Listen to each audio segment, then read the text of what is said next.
Om Shanti. Knowledge को दर्पण कहा जाता है। यह परमात्मा की अविनाशी नॉलेज दर्पण है। इससे सारा पता लगता है कि मनुष्य आत्मा की कहानी अथवा कर्म की कहानी क्या है। अब ज्ञान के दर्पण में क्या देखेंगे?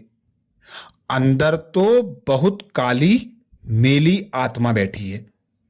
वह समझते परमात्मा बैठा है, लेकिन परमात्मा तो अंदर नहीं बैठा है। परमात्मा को आना पड़ता है, इसलिए अवतरण भी गाया गया है। कहते हैं जब जब धर्म की ग्लानि होती है तब तब मैं आता हूं।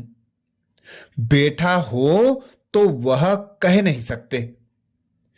जब आते हैं तो आकर रोशनी देते हैं कि तुम कितने अच्छे थे, अब कितने काले बने हो। कहानी भी इसकी ही है। इसमें आदि मध्य अंत सब आ जाता है। यह एक जीवन की बात नहीं, लेकिन जब से इस स्टेज पर पार्ट शुरू हुआ है तब से अब तक की कहानी चली आई है। बीच में वापस तो गए नहीं है। तो समझाते हैं कि शुरू से आत्मा कैसे पार्ट बजाती आई है। यह है अब हमारे सामने दर्पण अथवा नॉलेज। इस दर्पण में निराकारी दुनिया से लेकर आकार साकार सृष्टि की सारी समझानी होती है। मनुष्य भल वेद शास्त्र अध्ययन करते हैं, लेकिन दर्पण तो मिलता नहीं है जिसमें देखें कि आत्मा कहां से मेली हुई है तो साफ करें। यदि उससे आत्मा साफ होती तो दुनिया की यह रिजल्ट नहीं होती। दुनिया वाले तो कहते हैं कि कलयुग अभी बच्चा है और बड़ा होगा तो क्या हाल होगा। दर्पण होता तो क्यों मेली होने देते, साफ कर देते। तो अपने को दर्पण मिला है, इसलिए जानते हैं कि परमात्मा अब आना जरूरी है। आते हैं तो जरूर उनका निवास स्थान कोई है। वह दूर देश का निवासी है, उसका कर्तव्य भी है। लेकिन ऐसे नहीं, यह विनाश स्थापना का कार्य सदैव चलता रहता है। यह जन्म मरण तो अपने कर्मों से होता है, इससे तो दुखी हो रहे हैं। अगर परमात्मा का यह कर्तव्य है तो परमात्मा दुख देने वाला ठहरा। लेकिन परमात्मा की महिमा है सुखदाता। दुख देने वाले को थोड़े ही कोई याद किया जाता है, तो जरूर विनाश स्थापना का कोई और तरीका है। तो परमात्मा समझाते हैं जिससे दुखी हुए हो उनका विनाश करने आता हूं। पापों का विनाश करने वाला और पाप आत्माओं का उद्धार करने वाला हूं। अब तो पाप आत्माओं की खूब वृद्धि हो रही है। अब बाप उन्हों का उद्धार कर देवीय सृष्टि की स्थापना कराते हैं। फिर उनकी पालना के लिए हमारी भी प्रारब्ध बनाते हैं। फिर तो यह कार्य करने की दरकार नहीं। परमात्मा का अपना भी एक टाइम पर आना होता है। जब झाड़ बिल्कुल पुराना हो जाता है तब बाप कलम लगाते हैं, तो उसका भी टाइम है ना। जब वृद्धि हो रही है तब तो कलम नहीं लगाएंगे। तो परमात्मा के कर्तव्य का भी टाइम है। अब आवे तो वह भी एक जगह आएगा, कहां आकर स्थापना करे। वह भी हिसाब किताब समझाते हैं।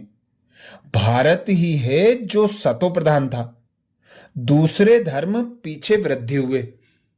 शुरू से यह भारत था जहां देवीय धर्म और देवीय राज्य था। अब वह नहीं है, इसलिए परमात्मा को उसी की स्थापना के लिए पुनः आना पड़ता है। आने का टाइम भी एक बार ही है। अच्छा, आवे तो किस में आवे? मनुष्य तन का आधार लेना पड़े, मनुष्य आत्माओं से पुरुषार्थ कराए, प्रारब्ध बनानी पड़े। मनुष्य आत्माएं गिरी कहां से हैं? कर्मों से गिरी हैं। तो कर्मों को सुधारने समझाने लिए मनुष्य तन का आधार लेना पड़े। आना भी उस मनुष्य तन में जिसकी प्रारब्ध शुरू से पहला नंबर हो, जिसको एडम कहो, आदम कहो। यह तो उनको बनाएगा ना जो पहले देवता हैं, जो फिर पहले ही मेले बने हैं। उसमें ही आकर बताता हूं, परमात्मा के आने के भी सरकमस्टांस से, हिसाब किताब से आएगा ना। खुद तो हुआ अकर्ता अभोक्ता, वह आत्माओं से कराएगा ना, जो शुरू वाली आत्माएं हैं, जिन्हों का 84 जन्मों का पार्ट है। सबके तो 84 जन्म नहीं होते, पिछले वालों के कम जन्म होते हैं। उन्हों में तो नहीं आ सकता, नया कलम तो शुरू से लगेगा ना। तो परमात्मा बैठ सारे प्लेन को समझाते हैं। ऐसे कार्य करना पड़ता है, नहीं तो कैसे करें? कोई राय देवे? कराना तो मनुष्यों से ही है, ऐसे तो नहीं खुद ही करता है। फिर तो भोगना भी उसी को पड़े। लेकिन कहते हैं आत्मा अपना ही मित्र, अपना ही शत्रु है, जो करेगा वह पाएगा। तो परमात्मा तो नहीं करता है ना, आत्माओं से ही कराते हैं, और कोई तरीका दूसरा है नहीं। सब कायदे से करना है। विकर्मों की सजाएं भी भोगनी पड़ती हैं, पुरुषार्थियों को प्रारब्ध देनी पड़ती है। इसलिए कैसे अपना कार्य करते हैं वह आकर समझाते हैं। आकारी देवताओं से भी मदद लेते हैं। रचना द्वारा ही नई रचनी पड़ती है। मैं तो न्यारा हूं, मुझे इन बातों में जाना नहीं है। कराना है स्वच्छ आत्माओं से, और सृष्टि फिर एकदम पाप आत्मा है, तो कितनी डिफिकल्टी है। तो ऐसी युक्ति से करना पड़ता है, नहीं तो कैसे करें? जो भी कायदे में कायम रहे। कहते मेरे कर्तव्य को भी वह जान सकते जो मेरे साथ इस कार्य में मददगार हैं। बाकी तो सबको वापस मुक्तिधाम में जाना है। उन्हों का भी अपने अपने समय पर गोल्डन एज है। यह बातें समझने समझाने की बुद्धि चाहिए। बाकी यदि भगवान ही करण करावन हारे, तो फिर हम पुरुषार्थ का क्यों सोचे? लेकिन कर्मों की रिस्पॉन्सिबिलिटी हमारे ऊपर ही है। अच्छे बुरे कर्मों का फल भी हमको मिलना है। बाप आकर अच्छे कर्मों का ज्ञान देते हैं, बाबा से जैसे यह वर्षा लेते हैं।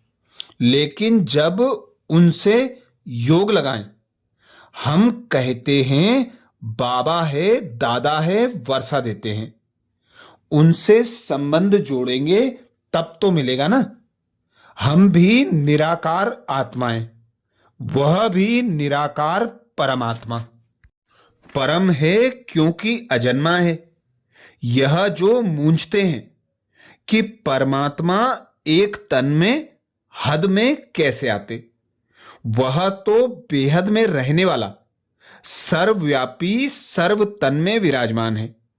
लेकिन इसको भी समझाना है उनका कैसा प्लान है।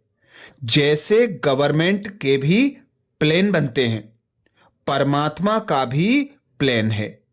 तब तो कहते हैं सदगति करने की मत तुम ही जानो। तो जो जानते हैं वही बताते हैं। सच्चा मित्र तो ठहरा ना, जो हमारे विकर्मों को मिटाए, सर्वदा सुखी बनाते हैं। तो क्यों ना उनसे संबंध जोड़े और सब दुख के संबंध तोड़े।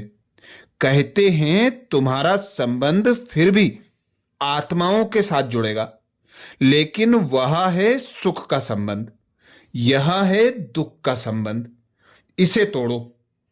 भगवानुवाच यह काम महाशत्रु है। मनुष्य समझते हैं पति पत्नी का संबंध है ही विकार के लिए, लेकिन ऐसी विकारी प्रवृत्ति परमात्मा ने नहीं रची। बुद्धि नहीं मानती कि ऐसी गंदगी से उत्पत्ति परमात्मा ने कराई हो। इसलिए सन्यासी ब्रह्मचर्य में रहते हैं। जरूर अच्छा है ना। अगर शास्त्रों अनुसार यह विकार करना हक है, तो फिर शास्त्र सुनाने वाले सन्यासी क्यों ब्रह्मचर्य में रहते हैं? यह विचार नहीं आता क्योंकि मन बुद्धि सहित आत्मा भी भ्रष्ट और काली हो गई है। अब बाबा समझाते हैं मेरी रचना में यह बात अंश मात्र नहीं है। इसलिए ऐसे कभी नहीं समझना कि यह अनादि चीज है, शुरू से चली आती है। नहीं, बाप ने सृष्टि की वृद्धि का तरीका भी रॉयल रखा है। आधा कल्प पतित होने से बचा देते हैं। इन बातों पर बुद्धि काम नहीं करती है तो मूंझते हैं। इतनी बुद्धि नहीं है तब तो बुद्धिवानों की बुद्धि बाप कहते हैं। अब चलो गंदी छी छी दुनिया से नई दुनिया में। इस दुनिया को, इस देह को, देह के संबंध को भूलते जाओ। एक मुझ निराकार पिता परमात्मा को याद करो, क्योंकि सर्व प्राप्तियां कराने वाला मैं ही हूं। मैं ही मुक्तिदाता, जीवन मुक्तिदाता। मैं ही पतितों को पावन बनाने वाला। मैं ही दुख हरता, सुख करता हूं। तो अब मेरी श्रीमत पर चलकर नई सृष्टि की स्थापना में मेरे मददगार बनो। अच्छा, ये विशेष महावाक्य मम्मा ने हम भाई बहनों को 17 सितंबर 1959 को सुनाए थे, जिसमें मम्मा ने विशेष अटेंशन खिंचवाया। आत्मा अपना ही मित्र, अपना ही शत्रु है। जो करेगा वह पाएगा। मुखड़ा देख ले प्राणी, यह विशेष गीत इस महावाक्य में सुनाया गया था। अच्छा, ऐसे ही और मम्मा के विशेष महावाक्य सुनने के लिए बाबा के चैनल को सब्सक्राइब करें। वीडियो को ज्यादा से ज्यादा बीके भाई बहनों को शेयर करने की सेवा जरूर करें। और मम्मा के अनेक महावाक्य, मम्मा की गुण व विशेषताओं का मनन करने के लिए प्ले लिस्ट में जाकर मम्मा के वीडियो देख सकते हैं। अच्छा, ओम शांति।